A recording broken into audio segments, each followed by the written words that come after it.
আসসালামু আলাইকুম ওয়া রাহমাতুল্লাহি ওয়া বারাকাতুহু। বিসমিল্লাহির রহমানির রহিম। আলহামদুলিল্লাহি রাব্বিল আলামিন ওয়াল আকিবাতু লিল মুত্তাকিন ওয়াস সালাতু ওয়াস সালামু আলা নাবিয়্যিহি মুহাম্মাদিন ওয়া আলিহি ওয়া আসহাবিহি আজমাইন, আম্মা বা'দ। সম্মানিত দিনদার ভাই বোনেরা, আজ আমি আপনাদের জন্য অত্যন্ত চমৎকার একটা ভিডিও নিয়ে হাজির হয়েছি। বন্ধুরা আমার, আপনারা জানেন গত কয়েক বছর পর্যন্ত আমি বাংলাদেশের বিভিন্ন প্রান্তে সফর করে বেড়াচ্ছি। আলহামদুলিল্লাহ, যেখানেই যাচ্ছি অসংখ্য অগণিত ভাই ও বোন আমার সাথে দেখা সাক্ষাৎ করে তাদের নানা রকম সমস্যার কথা তুলে ধরছেন। আমিও আমার সাধ্যানুযায়ী তাদের সাহায্য করার চেষ্টা করে যাচ্ছি। বন্ধুরা আমার, আল্লাহ রাব্বুল আলামিনের কাছে এই প্রার্থনা করি, আল্লাহ রাব্বুল আলামিন যেন আমাকে মানুষের খেদমতে নিয়োজিত রাখেন, আমিন। বন্ধুরা আমার, আমরা যখন বিভিন্ন এলাকায় সফরে বের হই, অনেক তরুণ ও যুবক, অনেক সময় অনেক নববিবাহিত বন্ধুরা, মধ্যবয়সী পুরুষেরা, এমনকি অনেক বৃদ্ধ পুরুষেরাও আমাদের সাথে দেখা সাক্ষাৎ করে সবথেকে যে বিষয়টি নিয়ে কথা বলেন সেটি হচ্ছে যৌন সমস্যা। আমার তো মনে হয় যে বাংলাদেশের এমন কোনো অঞ্চল নাই যেখানে তরুণ যুবক নববিবাহিত বন্ধুদের মধ্যে কিংবা মধ্যবয়সী পুরুষ কিংবা বৃদ্ধ মানুষের মধ্যে যৌন রোগ নেই, এমন অঞ্চল পাওয়া খুব দুষ্কর। তো বন্ধুরা আমার, এই যৌন রোগ থেকে বাঁচার জন্য আমরা অনেক সময় অন টাইম ট্যাবলেট ক্যাপসুল গ্রহণ করে থাকি, কেউ কেউ সিরাপ গ্রহণ করে থাকি, কেউ অ্যালোপ্যাথি, কেউ হোমিওপ্যাথি, বিভিন্ন রকম চিকিৎসা গ্রহণ করে থাকি। কিন্তু আমি সবসময় একটা কথা বলে আসছি যে ভাই, আপনার যৌন রোগটা সেটা যেরকম হোক না কেন, আপনি তরুণ হন, যুবক হন, নববিবাহিত বন্ধু হন, মধ্যবয়সী পুরুষ হন কিংবা বৃদ্ধ ব্যক্তি হন, কখনোই যেন আমরা অন টাইম ট্যাবলেট ক্যাপসুল বা সিরাপ গ্রহণ না করি। তো আমি যে যুদ্ধটি করে যাচ্ছি সেটি হচ্ছে ন্যাচারাল কিভাবে আমাদেরকে সুস্থ করে, এই বিষয়টি নিয়ে বেশিরভাগ ভিডিওর মধ্যে আমি আলোচনা করে থাকি। তো বন্ধুরা আমার, অনেকে বলে থাকেন যে স্যার, আপনার আলোচনা শুনি ভালোও লাগে, কিন্তু আপনি যেসব ঔষধ আবিষ্কার করেছেন এর বেশিরভাগ ঔষধ আমাদের ক্রয় ক্ষমতার মধ্যে থাকে না। তো বন্ধুরা আমার, আজকের এই ভিডিও থেকে আমি কয়েকটা সূত্রের কথা উল্লেখ করব, একেবারে কোনো প্রকার কোনো ঔষধ ছাড়া। আমি আবারও বলছি, আল্লাহকে সাক্ষী রেখে বলছি, কোনো রকম কোনো ঔষধ ছাড়া আজকের এই ভিডিওতে আমি কোনো ঔষধের প্রোপাগান্ডা করব না, এমনকি আমার কাছ থেকে কিনতে বলবো না বা কোনো দোকানদারকেও দেখিয়ে দেব না। কয়েকটা সূত্রের কথা আলোচনা করব। এই সূত্রগুলো যদি আপনি মেনে চলতে পারেন, আপনি তরুণ হন, যুবক হন, মধ্যবয়সী পুরুষ কিংবা বৃদ্ধ হন, আমি চ্যালেঞ্জ দিয়ে বলছি আপনার যৌন সক্ষমতাটা ফিরে আসবে এবং সেটা কয়েক গুণ হবে ইনশাআল্লাহ। আমি আবারও বলছি, আপনার যৌন দুর্বলতাটা সেটা যেরকম হোক না কেন, দ্রুত বীর্যপাত অথবা লিঙ্গ দাঁড়িয়ে নুয়ে পড়া, এক রাতে 2-3 বার সহবাস করতে না পারা ইত্যাদি যে ধরনের যৌন রোগটা আপনার হোক না কেন, আমি যে সূত্রগুলো বলবো এই সূত্রগুলো যদি আপনি মেনে চলতে পারেন, ইনশাআল্লাহ আমি কথা দিচ্ছি কোনো রকম ঔষধ ছাড়া আপনার যৌন রোগটা ভালো হয়ে যাবে এবং আপনি কয়েক গুণ বেশি সময় ধরে সহবাস করতে পারবেন ইনশাআল্লাহ। তো বন্ধুরা আমার, প্রথম যে সূত্রটা সেটা হচ্ছে পরিমিত ঘুম। বন্ধুরা আমার এই কথাটাকে আপনারা অবহেলার চোখে দেখবেন না।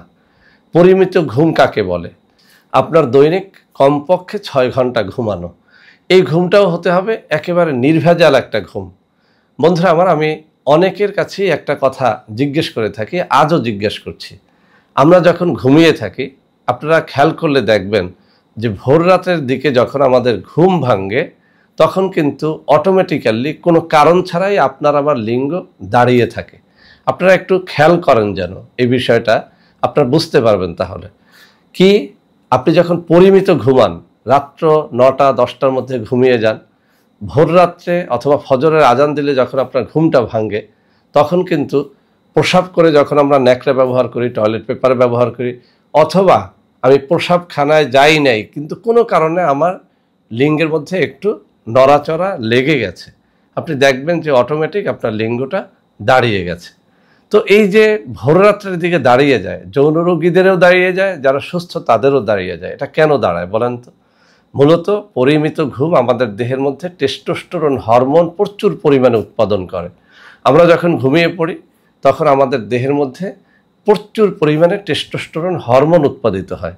এই হরমোনই মূলত রক্ত সঞ্চালন করে লিঙ্গের মধ্যে, অর্থাৎ আমাদের লিঙ্গ তখনই দাঁড়ায় যখন লিঙ্গের মধ্যে রক্ত সঞ্চালনটা বৃদ্ধি পায়। তো এই রক্ত সঞ্চালন করে টেস্টোস্টেরন হরমোন। তো এই হরমোনটা বেশি উৎপাদিত হয়, কোনো খাবার ছাড়া উৎপাদিত হয় ঘুমের মাধ্যমে। তো আমরা এই মোবাইলের যুগে এসে যে কাজটি করি, বেশিরভাগ মানুষ টিভি দেখতে দেখতে অথবা মোবাইল দেখতে দেখতে রাত্রে 12টা 1টা 2টা বাজিয়ে দেয়। এরপরে ভোররাত্রে যখন সহবাস করতে যাই তখন আপনার আবার লিঙ্গ আর দাঁড়াতে চায় না। এই কাজটি করা যাবে না। 1 নম্বর সূত্র হচ্ছে আপনাকে পরিমিত ঘুমাতে হবে। রাত্র 9টা 10টার মধ্যে আপনি শুয়ে পড়েন, একেবারে শেষ রাত পর্যন্ত আপনি নাক ডেকে ঘুমান। ইনশাআল্লাহ আপনার দেহের মধ্যে প্রচুর পরিমাণে টেস্টোস্টেরন হরমোন বৃদ্ধি হতে থাকবে। আর হরমোন যখন বৃদ্ধি হবে তখন আপনার যৌন রোগের অর্ধেক ভালো হয়ে যাবে ইনশাআল্লাহ। তাহলে প্রথম সূত্রটা আমরা পেয়ে গেলাম যে পরিমিত ঘুম, 9টা 10টার মধ্যে ঘুমিয়ে পড়া। তো বন্ধুরা এবার আসি 2 নম্বর সূত্রে। 2 নম্বর সূত্রটাও একেবারে সহজ। আপনি রাতের প্রথম ভাগ, দ্বিতীয় ভাগ, তৃতীয় ভাগ পর্যন্ত একেবারে ঘুমন্ত থাকবেন। শেষ রাতে জেগে আপনি সহবাস করবেন। বন্ধুরা এই যে আমি এখন দ্বিতীয় সূত্রটা দিলাম, এটা আমার মন গড়া কোনো সূত্র না। আমরা অনেকেই একটা ভুল কাজ করে থাকি। সারাদিন আমরা কোনো না কোনো কাজের মধ্যে ব্যয় করে আমাদের দেহের সমস্ত শক্তি যখন দুর্বল হয়ে যায় তখন, অর্থাৎ বাসায় ফিরে রাত্র 10টা বা 11টার মধ্যেই সহবাস শুরু করে দেই। বন্ধুরা আমাদের দেহটা হচ্ছে একটা মোবাইলের মতো। আপনি মোবাইল যত বেশি টেপাটিপি করবেন, মোবাইলের চার্জ তত শেষ হতে থাকবে। তো আমরা যখন সারাদিন কাজবাজের মধ্যে থাকি, কেউ চাকুরিতে, কেউ বিভিন্ন রকম পেশায় যখন আমরা লিপ্ত থাকি, সারাদিন কিন্তু আপনার আমার দেহ থেকে শক্তি ক্ষয় হতে থাকে। বাসায় ফিরতে ফিরতে আমরা একেবারে দুর্বল হয়ে যাই। এই দুর্বল শরীর নিয়ে যখন আমরা স্ত্রীর কাছে যাই তখন দেহ আর উত্তেজিত হতে চায় না। তখন আমরা ডাক্তারের কাছে যাই আর বলি যে ঔষধ দেন, আমার দেহ উত্তেজিত হয় না। আমি আপনাকে রিকোয়েস্ট করবো, আমার দ্বিতীয় সূত্র, আপনি বাসায় আসবেন, একেবারে খাওয়া দাওয়া করে সুন্দর মতো নিদ্রা যাবেন। আপনি সারা রাত ঘুমাবেন, শেষ রাতে জাগবেন। ফজরের আজানের একটু আগে অথবা ফজরের আজান হলে সাথে সাথে জাগবেন। ওই টাইমটাকে, অর্থাৎ একেবারে সারা রাত ঘুমানোর পরের যে অংশটুকু, সেই অংশটুকুতে আপনি সহবাসের চেষ্টা করেন। আমি চ্যালেঞ্জ দিয়ে বলছি, আপনি অনেক বেশি সময় নিয়ে সহবাস করতে পারবেন ইনশাআল্লাহ। বন্ধুরা এবার আসি 3 নম্বর সূত্র। 3 নম্বর সূত্রটা কি? আপনি যখন সহবাসে যাবেন, আমি আবারও বলছি, আপনি যখন সহবাসে যাবেন খুব বেশি সময় নিয়ে আপনি ফোরপ্লে করবেন না। অর্থাৎ আপনি যদি স্ত্রীকে জাগাতে, অর্থাৎ আপনি স্ত্রীকে আপনার দিকে আহ্বান করলেন, স্ত্রী বলল যে আমি একটু ব্লাউজটা পাল্টিয়ে আসি, কাপড়টা পাল্টিয়ে আসি, একটু বাথরুম সেরে আসি, এভাবে করতে করতে আপনার দাঁড়ানোর লিঙ্গটা আস্তে আস্তে নুয়ে পড়ে। কেননা যারা যৌন রোগী, বিশেষ করে তাদের লিঙ্গের মধ্যে কিন্তু রক্ত সঞ্চালিত অবস্থাটা বেশি সময় থাকে না। হয়তো বা দাঁড়িয়েছে, কিছুক্ষণের মধ্যেই রক্ত আবার ব্যাক করে, আস্তে করে লিঙ্গটা নুয়ে যায়। সেজন্য যে কাজটি করতে হবে, আপনি যেদিন সহবাস করবেন ওই রাতেই স্ত্রীকে বলে রাখবেন আজ আমরা সহবাসে লিপ্ত হব ভোররাত্রের দিকে। স্ত্রীকে মোটামুটি একটা প্রস্তুতি আগেই সম্পন্ন করে শুতে বলবেন। ভোররাত্রে স্ত্রী জাগবে, আপনিও জাগবেন, স্ত্রীকে সুন্দরভাবে আলিঙ্গন করবেন। কিছুক্ষণের মধ্যেই আপনার লিঙ্গ দাঁড়িয়ে গেলে 3-4 মিনিটের মধ্যে আপনার দাঁড়ানো লিঙ্গ আপনি প্রবিষ্ট করুন, অর্থাৎ আপনি সহবাসে লিপ্ত হয়ে যান। আমি চ্যালেঞ্জ দিয়ে বলছি, যদি আপনি আমার এই তৃতীয় সূত্রটাকেও ফলো করেন, অর্থাৎ ভোররাত্রে জাগবেন, জাগার পরে আপনি স্ত্রীকে ফোরপ্লে করতে গিয়ে বেশি সময় নষ্ট করবেন না। 2 থেকে 3 মিনিট বা 4 মিনিটের মধ্যে আপনার স্ত্রীর যোনিতে আপনার লিঙ্গ প্রবেশ করান। ইনশাআল্লাহ আপনি বেশি সময় ধরে আপনি সহবাস করতে পারবেন। বন্ধুরা 4 নম্বর সূত্রটা কি? সেটি হচ্ছে আপনার পেটটাকে ভালো রাখা। বন্ধুরা আমরা সবাই জানি, আমরা যা কিছু খাই, ঔষধ বলেন, ক্যাপসুল বলেন, সিরাপ বলেন, ডিম, দুধ, কলা, আপেল, আঙ্গুর যা খাই, সব কিছু প্রথমত পেটে যায়। পেট এটাকে যদি সঠিকভাবে হজম করতে পারে, পেট থেকে এর শক্তিটা কোনো অংশ চোখ পায়, কোনো অংশ কান পায়, কোনো অংশ আমার লিঙ্গ পায়, কোনো অংশ আমার চুল পায়। এভাবে করে পেট থেকে শক্তিটা ভাগ হয়ে সমস্ত শরীরে চলে যায়। কিন্তু আপনি আমি যখন কোনো খাবার গ্রহণ করি আর পেট যদি সেটাকে ভালোভাবে হজম করতে না পারে, তাহলে ওই খাবারের সমস্ত শক্তি প্রস্রাব এবং পায়খানার সাথে পড়ে যায়। তো বন্ধুরা পেটটাকে ভালো রাখার জন্য ভাজা পোড়া এবং নোংরা খাবার থেকে আপনাকে বিরত থাকতে হবে। পুষ্টিকর খাবারের তালিকা আমরা একটু ইউটিউব ঘাটলেও পাবো, গুগল ঘাটলেও পাবো। দুধ, ডিম, কলা, আপেল, আঙ্গুর, খেজুর, কিশমিশ, বাদাম, এগুলো নিয়ে আমি প্রচুর ভিডিও করেছি। যে খাদ্যগুলো আপনার যৌন শক্তিকে বাড়ায়, ওই খাদ্যগুলো খাবেন এবং যে খাবারগুলো আপনার পেটে ডিস্টার্ব তৈরি করে, বিশেষ করে ভাজা পোড়া তৈলাক্ত খাবার এড়িয়ে চলবেন। ইনশাল্লাহ আপনার পেটটা ভালো থাকবে। তাতেও যদি পেট ভালো না থাকে, অন্তত মেথি সকালে 1 চা চামচ করে খান, রাতে 1 চা চামচ করে খান, আপনার পেটটা ঠান্ডা থাকবে। আর পেট ঠান্ডা থাকলে আপনার যৌন শক্তি কখনোই হ্রাস পাবে না ইনশাআল্লাহ। তো বন্ধুরা, আমার 5 নম্বর সূত্র, একেবারে সহজ কিছু খাবারের নাম আমি আপনাদেরকে বলে দেব। 1 নম্বরে রসুন। আপনার যদি খুব বেশি অ্যালার্জি না থাকে এবং পেটে যদি খুব বেশি গ্যাস না থাকে, আপনি দৈনিক 1 কোয়া রসুন, দেশি হোক বিদেশি হোক, সকালে এবং রাত্রে এভাবে করে খান।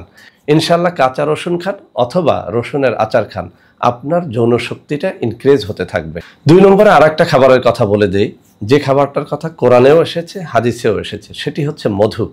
বন্ধুরা আমার, মধু, খাঁটি মধু জোগাড় করে সকালে যেন খালি পেটে অথবা ভরা পেটে যেভাবেই খান না কেন, কিছু মধু আপনি সকালে খান এবং রাতেও কিছু মধু খান। ইনশাল্লাহ মধুর মধ্যে এমন সব বরকত রয়েছে যেটা আপনার যৌন শক্তিকে প্রচুর পরিমাণে বৃদ্ধি করতে পারে। 3 নম্বর আর একটা সহজ খাবারের কথা বলে দিই, কালো জিরা। কালো জিরা একেবারে সস্তা একটা ভেষজ। আপনি কালো জিরা অথবা কালো জিরার তেল, কালো জিরার তেল যদি খান 1 চা চামচ বা হাফ চা চামচ করে 2 বার খান।